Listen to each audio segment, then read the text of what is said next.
Assalamualaikum warahmatullahi wabarakatuh. Sahabat beriman yang dirahmati Allah, jika manusia memahami bahwa salat merupakan momentum bertemunya makhluk dengan penciptanya dan bertemunya pencari rezeki dan pemberi rezekinya, niscaya ia tidak akan main-main dengan salatnya. Ia akan mempersembahkan yang terbaik. Salat adalah salah satu cara seorang mukmin berkomunikasi dengan Rabb-nya. Semakin besar rasa cinta seorang mukmin kepada Rabb-nya, semakin ia menyegerakan diri mengerjakan salat karena ingin segera berjumpa dengannya. Ketika azan berkumandang, tiada yang lebih ingin dia lakukan selain menghadap Rabb-nya. Dia ingin berkomunikasi dengan zat yang dicintainya di waktu terbaik, dengan cara terbaik. Waktu terbaik dalam mengerjakan salat adalah di awal waktu, sebagaimana hadits yang diriwayatkan oleh Imam Al-Bukhari dan Imam Muslim.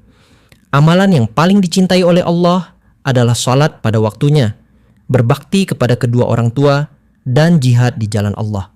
Sedangkan berjamaah di masjid untuk laki-laki adalah cara terbaik untuk melakukan salat sebagaimana yang terdapat pada hadits yang diriwayatkan Imam Al-Bukhari bahwa Rasulullah Shallallahu Alaihi Wasallam bersabda, salat berjamaah lebih utama dibandingkan salat sendirian dengan 27 derajat. Salat di awal waktu dengan berjamaah memiliki beberapa keutamaan antara lain. Pertama, dijanjikan surga oleh Allah. Diriwayatkan oleh Abu Daud bahwa Rasulullah Shallallahu Alaihi Wasallam bersabda, Allah Ta'ala berfirman, sesungguhnya aku mewajibkan umatmu salat 5 waktu, dan aku berjanji bahwa barang siapa yang menjaga waktu-waktunya pasti aku akan memasukkannya ke dalam surga. Dan barang siapa yang tidak menjaganya, maka dia tidak mendapatkan apa yang aku janjikan. Dari hadits tersebut, dapat disimpulkan bahwa surganya seorang mukmin ada pada ibadah sholatnya. Apabila sholatnya terjaga, maka terjamin pula surganya. Namun apabila sebaliknya, tidak terjaga sholatnya, maka tidak terjamin pula surganya. Kedua, dosa-dosanya akan berguguran. Orang yang sholat tepat waktu berarti telah memprioritaskan Allah Subhanahu wa Ta'ala dan mengikhlaskan dirinya menghadap Allah di waktu terbaik. Sebagaimana hadits yang diriwayatkan oleh Imam Ahmad, sesungguhnya jika seorang hamba menunaikan sholat dengan ikhlas karena Allah, maka dosa-dosanya akan berguguran seperti gugurnya daun-daun dari pepohonan. Ketiga, memperoleh pahala kebaikan yang amat besar. Imam Bukhari meriwayatkan dari Abu Hurairah radhiyallahu anhu bahwa Rasulullah Shallallahu Alaihi Wasallam pernah bersabda, seandainya orang-orang mengetahui pahala adzan dan barisan syahif pertama, lalu mereka tidak akan memperolehnya kecuali dengan ikut undian, niscaya mereka akan berundi.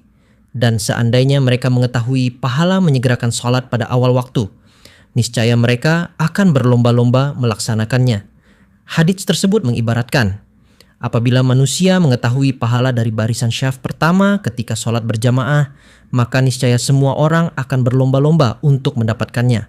Meskipun itu dengan mengadakan undian sekalipun, karena keutamaannya dan banyaknya pahala di syaf pertama.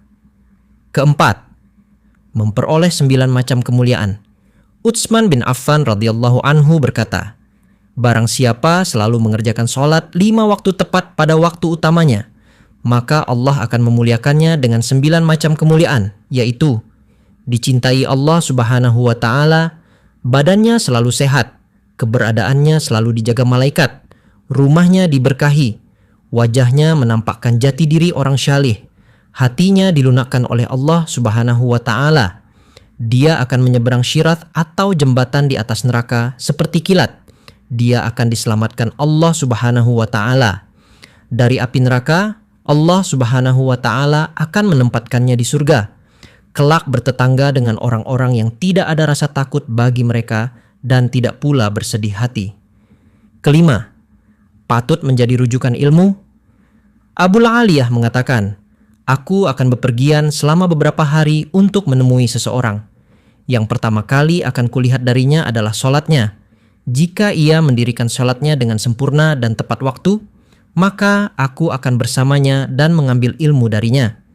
Jika kutemukan ia tidak mempedulikan sholatnya, maka aku akan meninggalkannya dan mengatakan kepada diriku bahwa hal lain di luar sholat, pastilah dia lebih tidak peduli lagi.